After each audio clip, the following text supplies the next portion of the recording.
12 тысяч лет назад что-то уничтожило целую цивилизацию за одну ночь. И ученые только что нашли орудие этого уничтожения прямо под землей Турции. Стеклообразный слой породы, оплавленные камни с температурой плавления выше ядерного взрыва и клинописные тексты шумеров, описывающие оружие богов анунаков, которое превращало города в пыль, все это указывает на один источник. Это не метеорит и не вулкан. Картина разрушений слишком точечная, слишком направленная, слишком похожая на то, что люди научились делать только в 20 веке.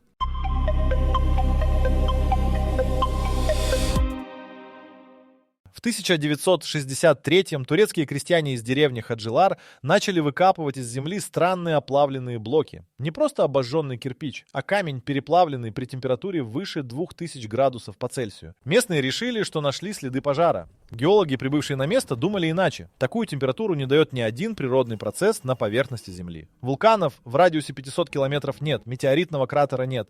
Но камень оплавлен так, будто его бросили в жерло Домны. Настоящий масштаб находки стал понятен в 2008-м, когда немецкий геолог Клаус Гюнтер Кунц провел повторный анализ образцов из этого региона. Он зафиксировал непрерывный слой стекловидной породы, так называемый тектит, протяженностью почти 80 километров вдоль Южной Анатолии. Такой слой образуется только в двух случаях: при падении крупного метеорита или при воздействии направленного теплового импульса колоссальной мощности. Метеоритную версию исключили сразу. Отсутствует характерный иридиевый след в почве. Нет сферических микрочастиц, нет ударной волны в породе. Остался второй вариант, который Кунц в своем отчете назвал источником неустановленной природы. Датировка этого слоя дала результат, который перевернул все. Радиоуглеродный анализ показал возраст около 10 тысяч лет до нашей эры. Плюс-минус 200 лет.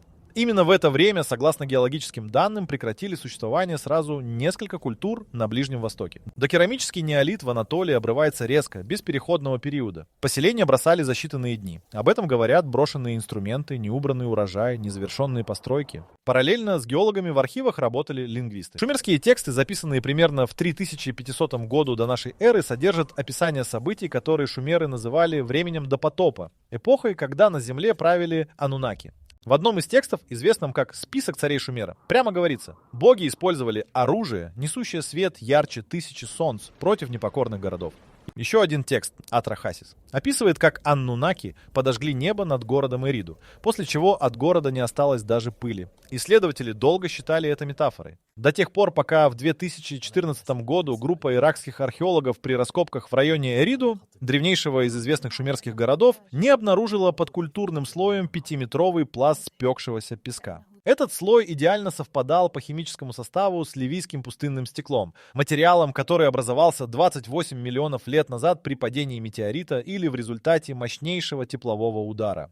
Но возраст слоя под Эриду был совсем другим. Те же 10 тысяч лет до нашей эры. И никакого метеорита поблизости. Тогда же в Турции, в районе Гёбекли-Тепе, самого древнего из известных монументальных сооружений на планете, немецкий археолог Клаус Шмидт зафиксировал нечто, что его коллеги предпочли не включать в официальные отчеты. На нескольких известняковых колоннах комплекса, датированных примерно 10 тысячелетием до нашей эры, обнаружены следы термического воздействия с одной стороны. Камень с западной стороны колонн оплавлен. Восточная сторона не тронута. Это означает одно: источник жара находился строго на западе и действовал направленно, как луч. Гёбекли-Тепе был намеренно засыпан землей около 10 тысяч лет до нашей эры. Именно тогда, когда фиксируется оплавленный слой по всей Анатолии. Кто-то закопал крупнейший религиозный комплекс своего времени. Зачем? Неизвестно. Но теперь у исследователей есть версия: его прятали не от людей.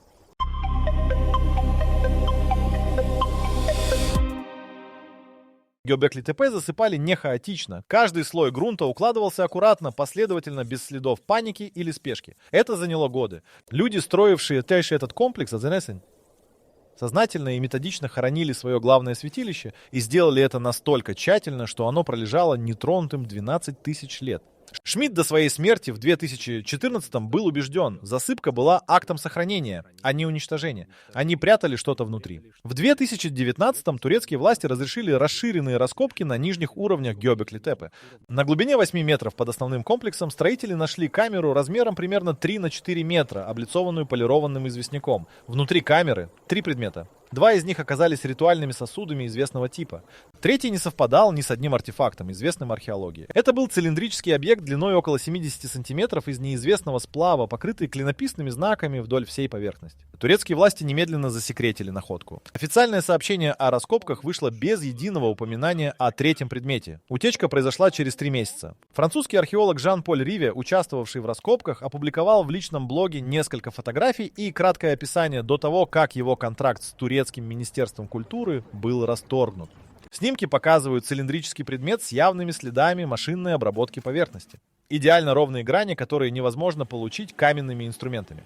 Клинописные знаки на поверхности частично совпадают с шумерскими символами, но содержат элементы, которых нет ни в одном известном шумерском тексте. Немецкий востоковед Михаэль Хаузер успел скачать фотографии до удаления блога и провел частичный анализ символов. 3 повторяющихся знака он идентифицировал как шумерские иероглифы: Ан, небо, Нунна, владыка. И 3-й знак, который в стандартных словарях шумерского языка переводится как «огонь, направленный вниз».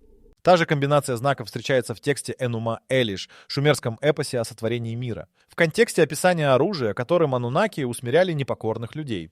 Параллельно американская геологическая служба опубликовала в 2021 году результаты спутникового сканирования Анатолийского плоскогорья. Сканирование выявило под поверхностью Земли аномальные тепловые следы в форме прямых линий, расходящихся из одной точки, района Гюбекли-Тепе, на расстояние до 120 километров. Геологи интерпретировали это как следы древних подземных водотоков. Но форма аномалий не соответствует ни одному известному типу водотоков. Линии идеально прямые, расходятся под равными углами в 8 секторов, и каждая заканчивается в точке, где зафиксирован оплавленный слой породы. 8 точек, 8 оплавленных зон, 8 прямых линий из одного центра. Такую геометрию не создает природа. Радиус поражения от каждой точки составляет от 2 до 5 километров выжженной породы. Если принять Гёбекли-Тепе за источник, то суммарная площадь воздействия охватывает территорию, на которой в 10 тысячелетии до нашей эры располагалось не менее 12 известных поселений докерамического неолита. Все 12 исчезли примерно в одно время. Ни одно не имеет следов постепенного упадка или миграции населения. Люди просто перестали там жить. Один из этих населенных пунктов, стоянка Чайоню в юго-восточной Турции, был раскопан еще в 60-х годах прошлого века. Американский археолог Роберт Брейдвуд, руководивший раскопками, описал внезапное прекращение жизни на стоянке как одну из величайших загадок доисторической археологии. Он не нашел следов войны, болезни или голода. Просто однажды люди ушли и не вернулись. На полу одного из домов Чайоню Брейдвуд нашел жертвенный алтарь с бычьими черепами, и рядом с ним слой спекшейся золы толщиной 20 сантиметров. Зола лежала поверх всего остального. Она была последним, что произошло в этом доме.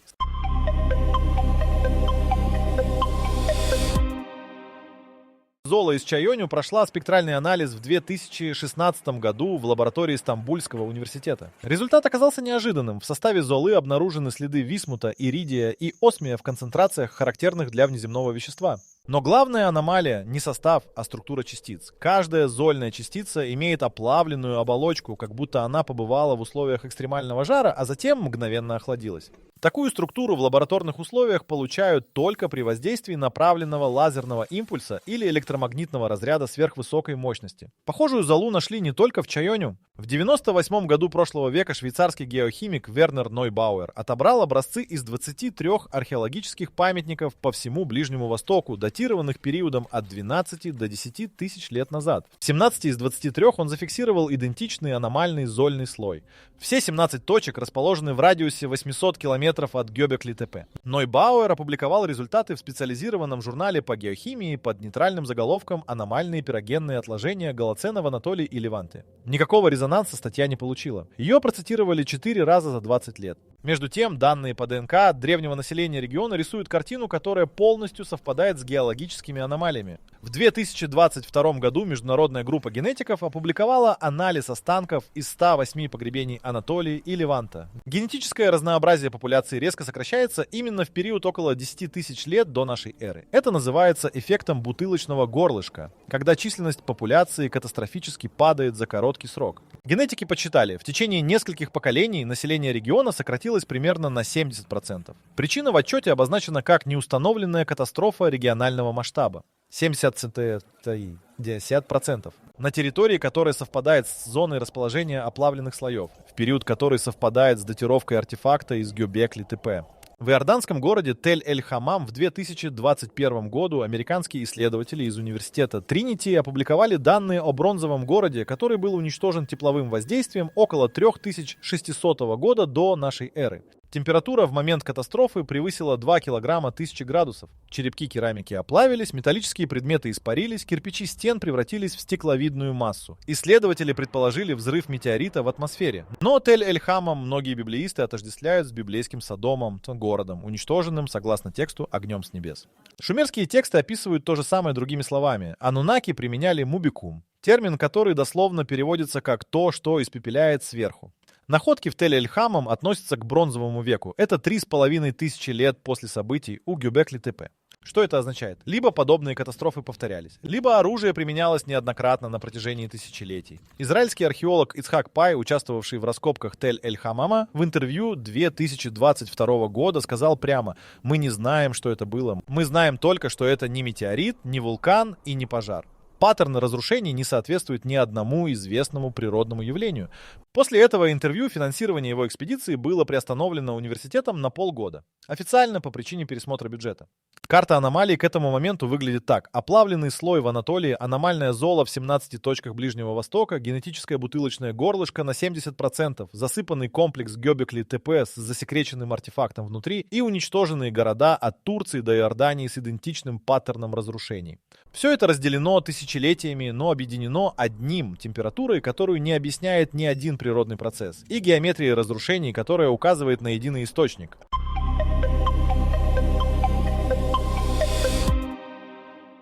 Шумеры не считали анунаков богами в религиозном смысле. В оригинальных текстах анунаки описываются как существа из плоти, которые едят, пьют, устают и умирают. Они прилетали с небес, строили города, добывали металлы и управляли людьми как рабочей силой. Шумерское слово «анунаки» дословно переводится как «те, кто пришел с небес на землю». Не боги. Пришельцы с конкретным местом происхождения и конкретными задачами. Клинописные таблички из библиотеки Ашурбанипала, хранящиеся в Британском музее, содержат детальные описания внешности анунаков. Рост выше человеческого, удлиненный череп, глаза, которые светятся, как звезды в ночи. Эти же физические характеристики зафиксированы в египетских папирусах, индийских ведических текстах и текстах майя, культур, которые никогда не контактировали между собой. Одинаковое описание одних и тех же существ на 3 разных континентах.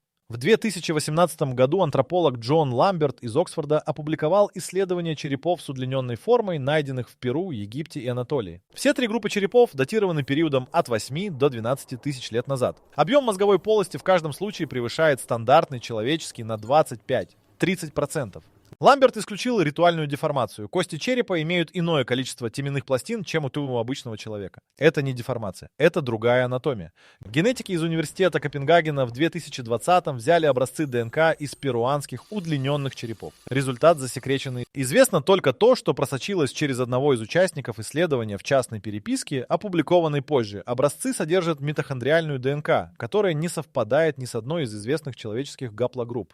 Официального опровержения не последовало, официального подтверждения тоже. Теперь возвращаемся к шумерским текстам. В эпосе Атрахасис описана причина, по которой анунаки решили уничтожить часть человечества. Люди расплодились сверх меры и производили слишком много шума. Это звучит как метафора. До тех пор, пока не читаешь следующий абзац, где конкретно описан метод. Анунаки сначала наслали болезни, затем засуху, затем голод. Когда ничего из этого не сработало достаточно эффективно, они применили оружие небес. Текст называет его «шарур». В буквальном переводе «сокрушитель тысяч». Шарур упоминается в шумерских текстах 23 раза. В 18 случаях он описывается как предмет, который можно держать в руках, переносить и направлять. В 5 случаях говорится, что он говорит сам с собой, то есть имеет какой-то автономный механизм. Размер в текстах не указан прямо, но из контекста следует, что один анунак мог нести его без посторонней помощи. Цилиндрический предмет длиной 70 см из Гёбекли-Тепе. Предмет, который один человек может держать в руках. Покрытый знаками, среди которых повторяется символ «огонь», направленный вниз. В 2023 году иранский лингвист Ариан Мехерпур опубликовал сравнительный анализ знаков на артефакте, используя фотографии из блога Риве и шумерских текстов, содержащих описание шарура. Он нашел совпадение 21 символа из примерно 40 видимых на снимках. Один из идентифицированных фрагментов он перевел как инструкцию «направь в сторону восхода», активируется от тепла руки. Мехерпур подчеркнул, что его перевод предварительный и требует проверки на оригинале. Доступа к оригиналу у него нет ни у кого за пределами турецкого правительства. Турецкое министерство культуры на все запросы относительно артефакта из Гёбекли-Тепе отвечает одинаково. Указанный предмет не фигурирует в официальных отчетах об экспедиции 2019 года. Это технически точный ответ, потому что официальный отчет был составлен уже после того, как третий предмет из камеры исчез из инвентарной описи раскопок.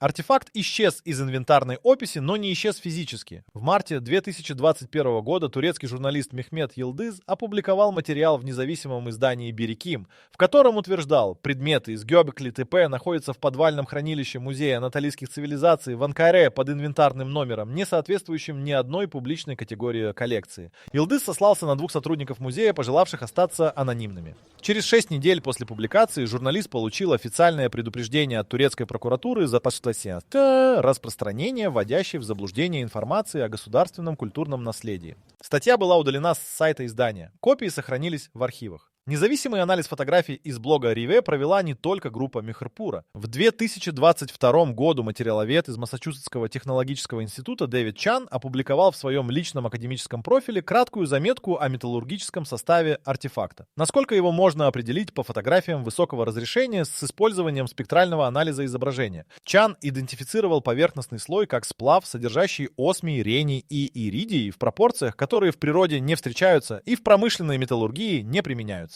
Осмий и иридий – самые плотные металлы на Земле, крайне редкие и тугоплавкие. Их совместное использование в сплаве требует технологий, которые человечество освоило только в 20 веке. Заметка Чана набрала несколько сотен просмотров и была удалена самим автором через 2 недели без объяснений. Состав сплава объясняет кое-что важное. Осмий плавится при температуре 3000 градусов по Цельсию, иридий – при 2400, рений – при 3180. Предмет из такого сплава выдержит тепловой импульс, который превращает известняк в стекло и испаряет металлические инструменты бронзового века. Он создан так, чтобы пережить то, что он сам производит. Оплавленные зоны в Анатолии имеют температуру воздействия около 2000 градусов по поверхности породы. Это значит, что в эпицентре температура была значительно выше. Артефакт из сплава с температурой плавления выше 3000 градусов в эпицентре такого воздействия остался бы целым. В 2023 году греческий физик Никос Параскевапулос опубликовал теоретическую статью о возможных механизмах создания направленного теплового импульса с использованием портативного устройства.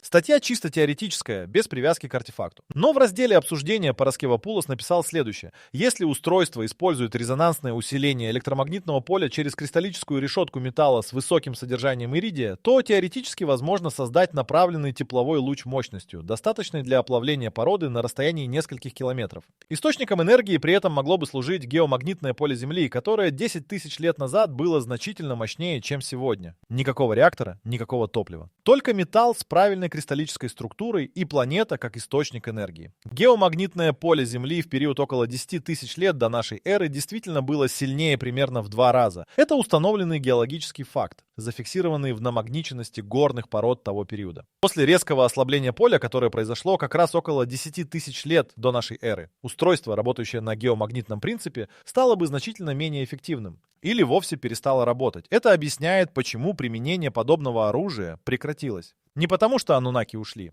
а потому, что их оружие перестало работать в полную силу, планета изменила свои характеристики. Устройство спрятали в камере под Göbekli-Tepe не как трофей и не как реликвию. Его спрятали в ожидании того момента, когда геомагнитное поле снова станет достаточно сильным для его активации. Геомагнитное поле Земли с 19 века ослабевает со скоростью, которая тревожит геофизиков. Но до этого, согласно палеомагнитным данным, оно несколько столетий восстанавливалось. Текущие измерения показывают, что поле сейчас составляет примерно 80% от своего максимума за последние 2000 лет. Это все еще значительно слабее, чем 10 тысяч лет назад, но траектория изменений непредсказуема. Геофизики фиксируют ускоренное движение магнитных полюсов, начиная с 90-х годов прошлого века. Явление, которое предшествует инверсии поля и его временному резкому усилению. Артефакт лежит в подвале музея в Анкаре под закрытым инвентарным номером. Поле планеты меняется, и никто публично не обсуждает связь между этими двумя фактами.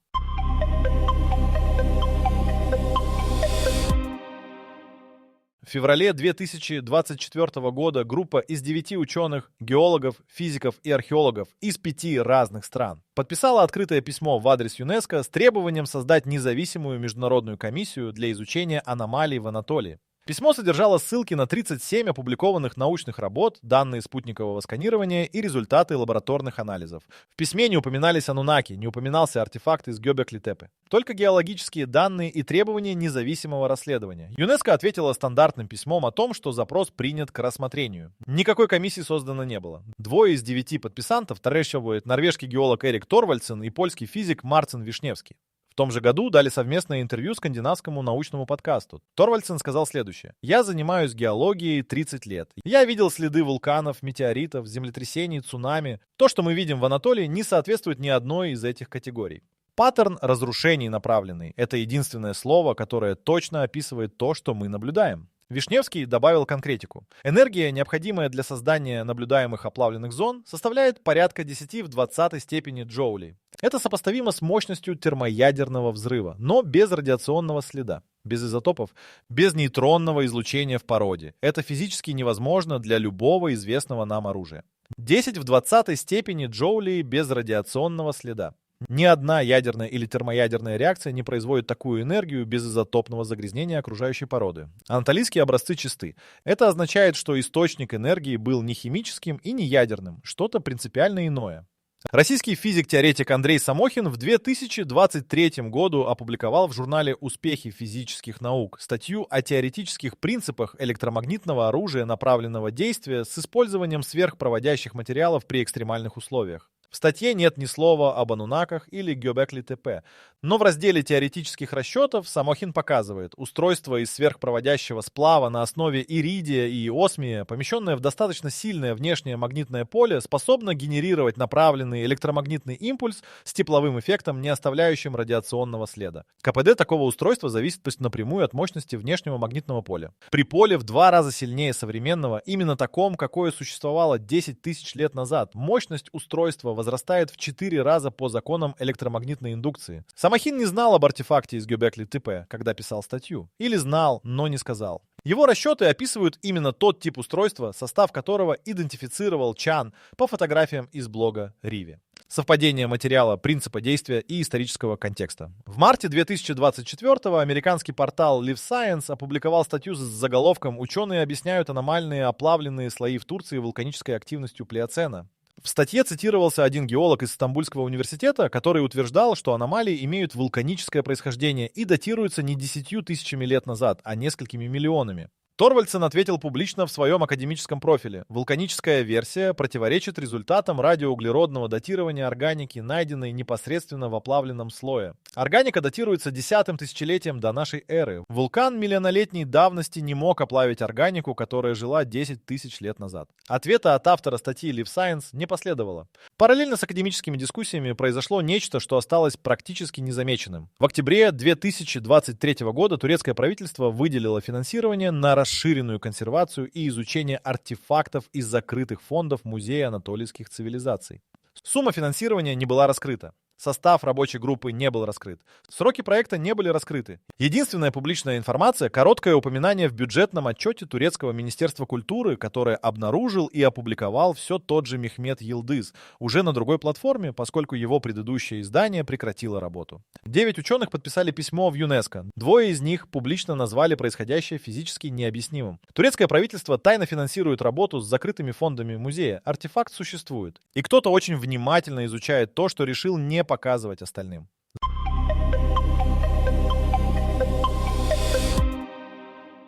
В ноябре 2023 года турецкая жандармерия оцепила периметр Гёбекли-Тепе на расстоянии 500 метров от границы официального раскопа. Официальная причина – плановые охранные мероприятия. Но местные жители из деревни Оренджик зафиксировали на телефоны колонну из 7 грузовых автомобилей без маркировки, въехавших на территорию комплекса ночью 23 ноября. Технику выгружали при искусственном освещении до 4 утра. Видеозаписи появились в турецких социальных сетях и были удалены в течение нескольких часов. Скриншоты сохранились. Официальные раскопки на Гёбекли-Тепе в тот период не велись. Сезон раскопок закончился в сентябре. Никаких публичных анонсов о внеплановых работах не было. Турецкое министерство культуры на запросы журналистов ответило, что проводились технические работы по укреплению грунта. Укрепление грунта не требует 7 грузовиков с оборудованием, выгружаемым в 3 часа ночи.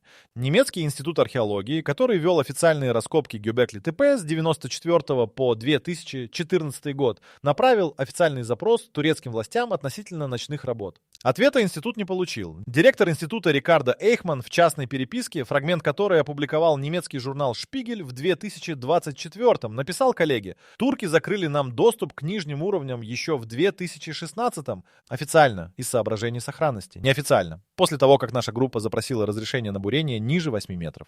8 метров. Именно на этой глубине в 2019-м была найдена камера с артефактом. Местный фермер Ахмед Йозгат, чьи поля граничат с территорией комплекса, рассказал региональному турецкому изданию в декабре 2023-го. В течение 3 ночей после приезда колонны он слышал характерный звук бурового оборудования. Не экскаваторов, именно буров, уходящих вертикально вниз. Звук прекратился на 4-ю ночь. Грузовики уехали на рассвете. На месте работ остались 4 военных охранника, дежурящих посменно круглосуточно. Они стоят там до сих пор. Что искали буры на глубине ниже 8 метров, неизвестно. Но спутниковые снимки компании Planet Labs от декабря 2023 года, которые проанализировал независимый исследователь Эндрю Коллинз, показывают характерные следы грунтовых работ в северо-восточном секторе комплекса. Секторе, который никогда официально не раскапывался. Тепловая аномалия на снимках указывает на полость под поверхностью размером значительно больше камеры, найденной в 2019. Большая полость, глубже 8 метров. В секторе, который официально не существует в документации раскопок. В январе 2024-го иракский археолог Самир Аль-Джубури, работающий в Багдадском музее, опубликовал в местном академическом журнале короткую заметку о табличке, найденной еще в 80-х годах при раскопках в Непуре, но никогда полностью не переведенной. Табличка содержит описание места, которое Аль-Джубури идентифицировал как Гёбекли-Тепе по географическим ориентирам. В тексте это место называется «Хранилищем оружия небес» и описывается как имеющее 7 уровней под землей. На 7-м уровне, согласно тексту, хранится главный шарур. Не единственный экземпляр, а главный из нескольких. Не один артефакт, несколько. И тот, что нашли в 2019-м на глубине 8 метров. Это только 2-й уровень из 7. Аль-Джубури отправил копию своей заметки в турецкое министерство культуры с предложением о совместном исследовании. Через 3 недели он получил ответ от турецкого посольства в Багдаде. Не от министерства культуры, а именно от посольства. С просьбой предоставить оригинал, таблички и все рабочие материалы перевода. Аль-Джубури отказал. Табличка сейчас хранится в частном сейфе за пределами Ирака. Где именно, он не сообщает. 7 уровней. Буры уходят вниз в северо-восточном секторе Гёбекли-Тепе. Охрана стоит круглосуточно. И турецкое правительство через дипломатические каналы пытается получить табличку, описывающую то, что лежит глубже.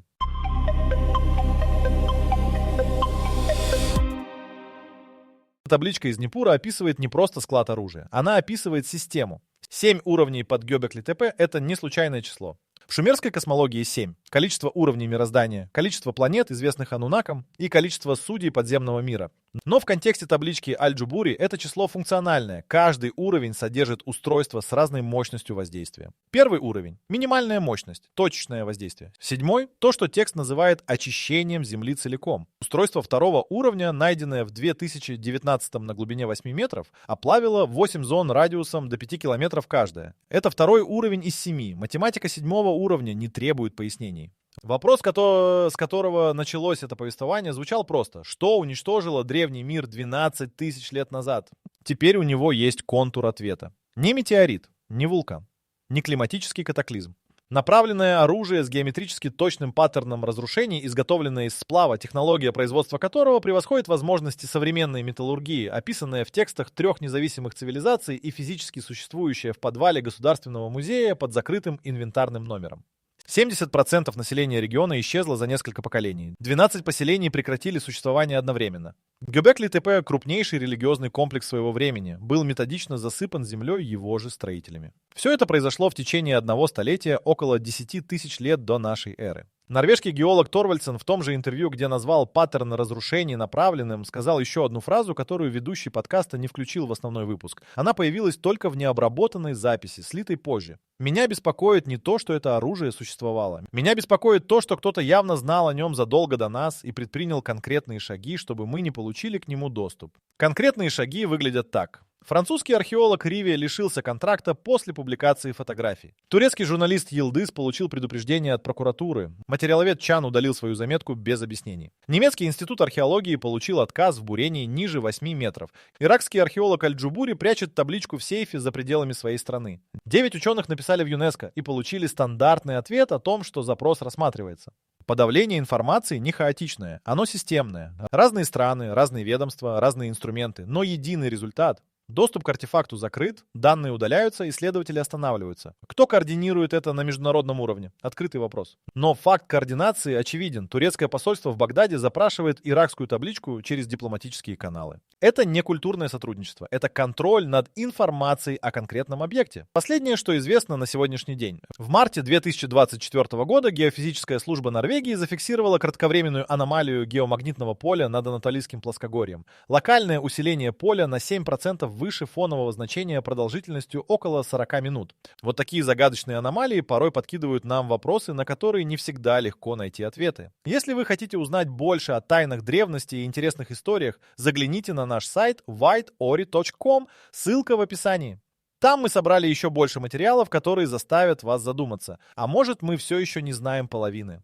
Аномалия не имела сейсмического или атмосферного объяснения. Она была точечной, диаметром около 100 километров, и ее центр находился в районе Гёбекли-Тепе. Это произошло через 4 месяца после того, как буры ушли вниз в северо-восточном секторе комплекса в ноябре 2023. Совпадение это или результат? Неизвестно. Но геомагнитная аномалия над точкой, где хранится устройство, принцип работы которого основан на геомагнитном поле, зафиксированное через несколько месяцев после тайных буровых работ на этом же месте, это не та категория совпадений, которую можно игнорировать. 12 тысяч лет назад кто-то использовал это оружие и уничтожил целую эпоху человеческой истории.